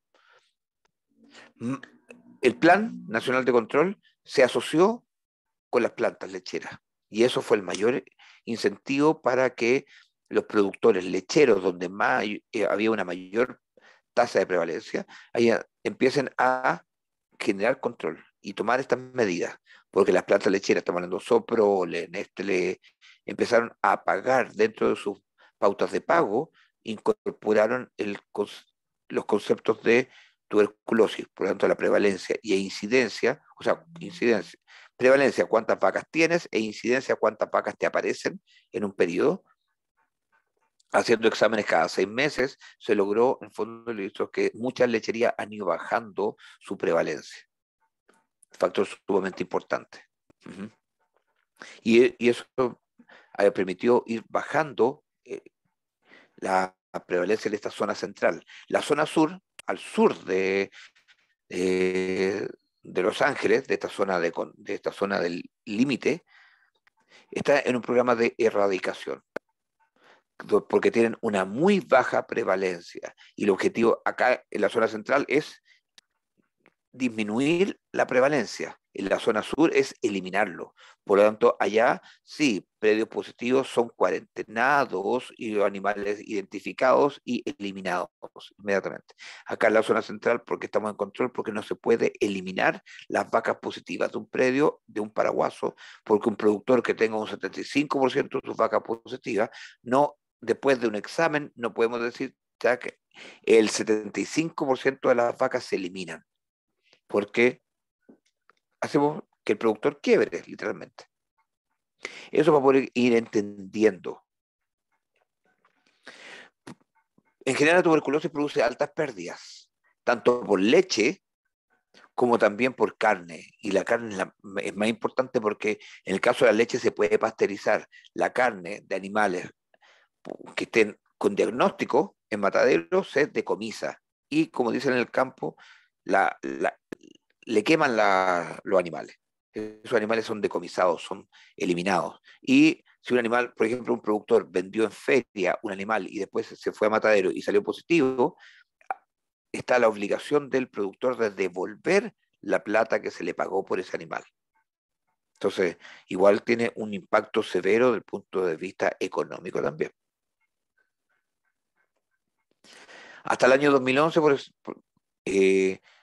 según la ODEPA, o sea, la Organización de Producción Animal, la Oficina de Estadísticas de Producción Animal, indicaba que la exportación de leche era de 75,5 millones de dólares, y por lo tanto implica una alta pérdida, en el fondo, por el hecho de no poder exportar cierta cantidad de leche. Bueno, esto es un poco lo que les explicaba, en el fondo, con respecto a la epidemiología de la zona central versus la zona sur, y la importancia, por tanto, de este punto de control, especialmente en la zona de Los Ángeles, con una zona de control y una zona de erradicación. Zonas como zona de control. Y por lo tanto, este plan de control implicó, primero, el control acá en la zona central y la erradicación, o sea, la cuarentenación de rebaños infectados y enviado de animales a matadero en la zona de erradicación. Por lo tanto, y ojo, y que los animales que se van a matadero y que salen positivos, o sea, que se decomisan, no hay una compensación económica por esos animales, por la pérdida contra esos animales. Lo cual hace que, y además que los exámenes, el hecho de que tener que examinar un animal es de costo del agricultor.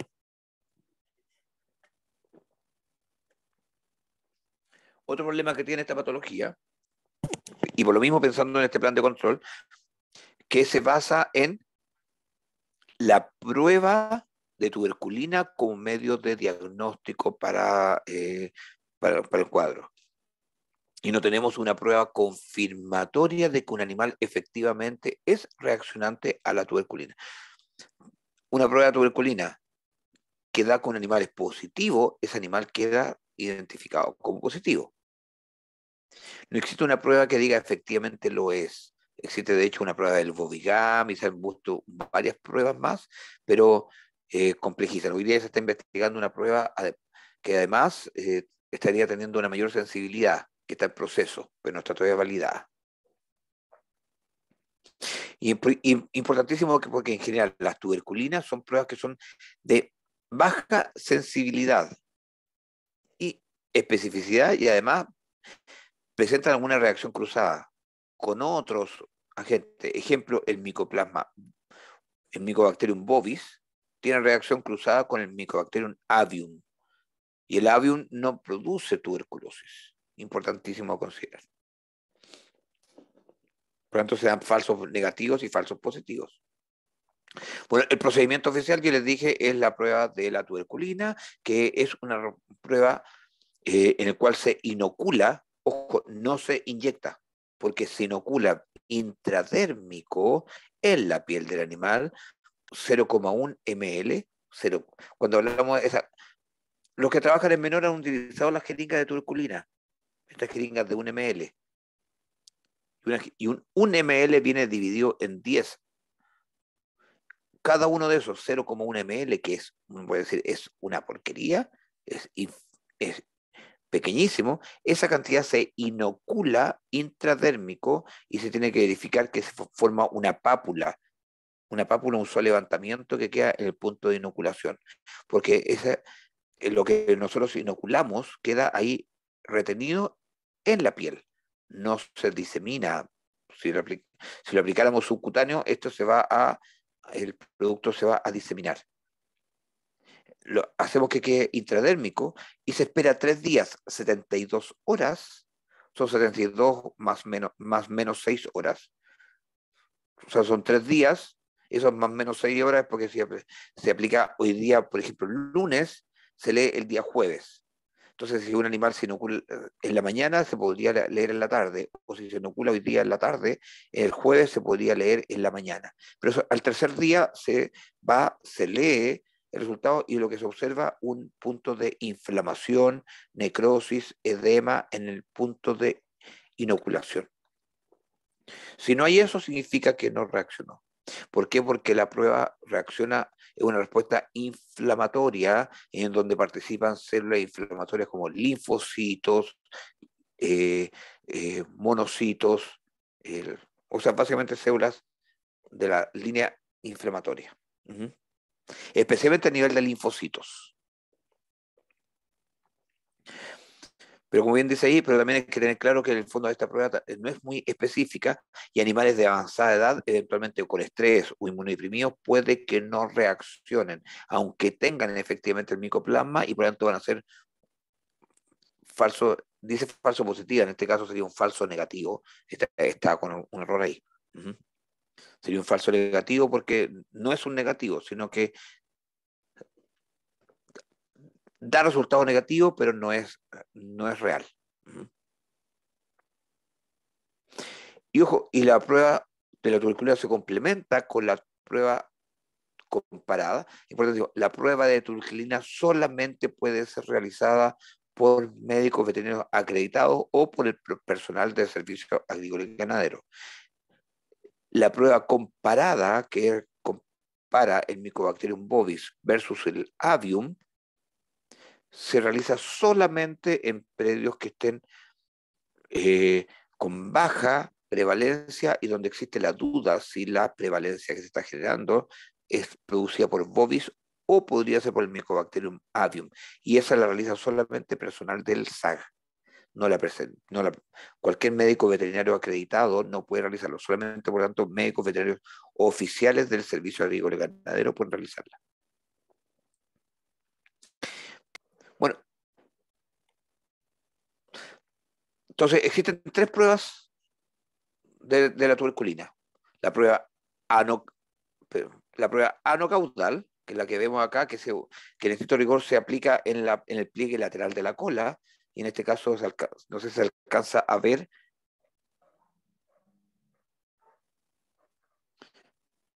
Se alcanza a ver una cierta inflamación que se alcanza a generar en esa zona, porque se aplica alrededor de 6 centímetros desde la base de la cola y se alcanza en uno de los dos pliegues y se alcanza a ver un aumento de volumen a los 3 días. Puede ser la prueba cervical simple, que se aplica en el cuello, que es un poco más, tiene un poco más de sensibilidad. La diferencia es que la prueba cervical simple, que la puede realizar tanto un médico acreditado como un médico veterinario del SAG, en el fondo, esta prueba implica que hay que depilar, hay que medir con un cutímetro, se registra, se inocula y a los 3 días se vuelve a medir y se ve si hay un aumento de volumen en la zona de inoculación, porque hay un registro previo. Y la prueba cervical comparada, que en el cual se aplica los dos micoplasmas, el bovis y el avium, y ambos se depila, se inoculan y se leen a los 3 días y se ve si uno aumenta más que el otro. Y por lo tanto, eso se lleva a una tabla y de acuerdo al resultado de la tabla dice, efectivamente, ¿cuál aumentó más? El bovis o el avium, y se confirma y se indica que ese animal, la reacción sería producida por uno u otro. Hasta el momento se entiende. Sí, profe, todo claro. Ya. Bueno, y existen otras pruebas que son básicamente quimioserológicas. La prueba de la tuberculina, por lo tanto, exige que tenga que hacerse 2 visitas y que tiene que ser por alguien que sea acreditado por el SAG. No lo puede hacer cualquier médico veterinario.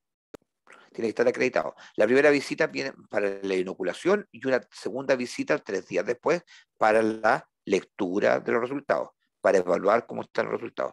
Lo cual también es de mayor costo porque los veterinarios somos muy caros. Cobramos muy caro. Ojalá fuera, ojalá fuera realmente tan, tan interesante hacerlo. Ahora, existen otras pruebas. Dentro de esta, el Bovigam es una prueba que también trabaja con el PPD, que en el fondo que es el extracto puro purificado, que es el mismo que se inocula en el caso de los bovinos.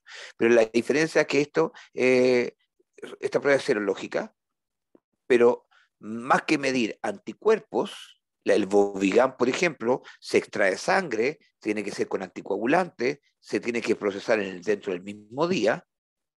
Esto con el objetivo de que las células sanguíneas todavía estén vivas.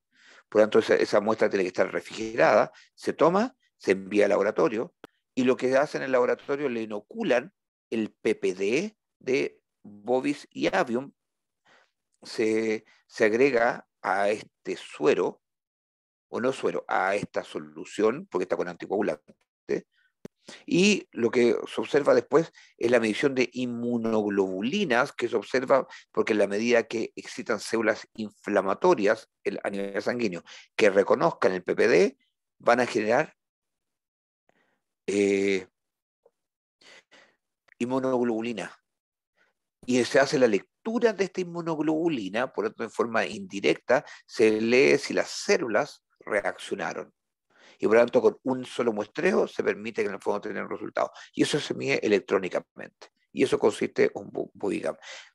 Más simple, pero de mayor costo. Cada vez se está acercando más el precio entre uno, pensando con 2 visitas, todo eso, a solamente este muestreo que es con una sola visita y con un envío a los laboratorios. Así que en cuanto a costo está cada vez más cercano. Bueno, lo más importante en el fondo, en el caso que se producen severas pérdidas por el caso de la tuberculosis, como le había dicho. Ahora, ¿qué produce la tuberculosis en el bovino, en un animal que se enferma? Hoy día se ven mucho menos casos de tuberculosis. Eso hay que agradecer que en la medida que exista un plan de control, se empieza a limitar también el tema de la presencia de casos. Entonces, primero, la tuberculosis, la forma de presentación va a depender mucho de la vía de ingreso al organismo. Puede ser por vía oral, respiratoria. Por vía oral produce una tuberculosis digestiva, por vía respiratoria produce una tuberculosis miliar a nivel de los pulmones. Va a depender, afecta a los nódulos linfáticos, básicamente donde se puede, el cuadro puede estar ahí durante años antes de presentarse clínicamente, porque se forman microgranulomas que pueden medir de 1 a 2 milímetros, y es lo que se chequea en el momento de la infección de matadero. Por lo tanto, el órgano blanco va a depender de la vía de ingreso, y básicamente el animal produce alteraciones en la condición corporal, cuando entra por vía respiratoria, especialmente alteraciones, aumento de volumen de los nódulos linfáticos, ronquido, tos, secreciones severas, y en el fondo el cuadro es bastante abrupto y con esta pérdida de condición corporal. Hoy día casi no se ven, y eso es importantísimo. Y produce aquí tenemos la tuberculosis miliar con estos granulomas, por eso estos tubérculos que se forman acá a nivel pulmonar, como se ven acá, o a nivel digestivo, donde se empieza a manifestar. Y eso causa de decomiso directo. Lo primero que se chequea en la inspección de matadero son los nódulos linfáticos y se revisan. La presencia de nódulos linfáticos que estén reactivos implica el decomiso parcial o total de la canal de un animal. Por lo tanto, el plan de control de predial implica el uso de tuberculinas cada 6 meses. En un predio que está bajo control, se tienen que realizar cada 6 meses las pruebas de tuberculina. En un predio que está libre, para que un predio quede determinado libre, tienen que tener 3 muestreos de toda la masa consecutivos en que tenga animales negativos, en que no aparezca ningún animal, para poder decretar el predio libre. Y cuando un predio está declarado como libre, el chequeo solamente se tiene que hacer cada 1 año. Por lo tanto, en todo como rutina dentro del plan de control y erradicación, los predios se tienen que chequear al menos 1 vez al año, en el caso que sean predios libres. Si están bajo control, se debiese estar chequeando cada 6 meses. Nos sirve chequearlos cada 2 meses, una vez o cada 1 mes, por más que queramos apurar el cuadro, porque se produce cierta anergia en fondo de estos animales que en fondo que no son reactivos, producto de que estamos sobreestimulando al sistema inmune. Y lo que se tiene que hacer siempre es la segregación de los animales positivos. En el caso de un predio que está bajo control, los animales positivos se tienen que separar, por lo tanto manejarlos por separado, y las lecherías que tienen animales positivos muchas veces tienen grupos de animales positivos y grupos de animales negativos, y que tienen que estar identificados, y tratar de ir eliminando esos animales positivos paulatinamente cuando están bajo control. En un predio que está bajo erradicación se eliminan lo antes posible, ojalá inmediato. Y el mayor control que se tiene que hacer es el control sobre los terneros, especialmente que esos terneros no consuman leche de sus madres, y si van a consumir leche tiene que ser de vacas que son seronegativas, para que la leche no sea una fuente de contagio para las terneras especialmente. Por lo tanto, tenemos que hacer muchos cambios en el predio y especialmente aplicar bioseguridad. Y lo que les decía con respecto al tema en el caso de predios libres, en los cuales se chequean 1 vez al año, o predios que están bajo control, que se chequean semestralmente.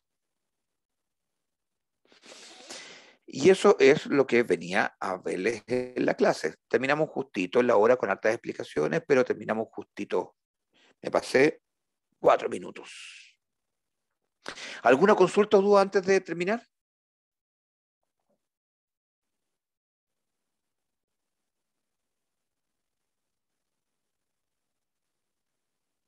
¿No? ¿Por lo que están aún pescando?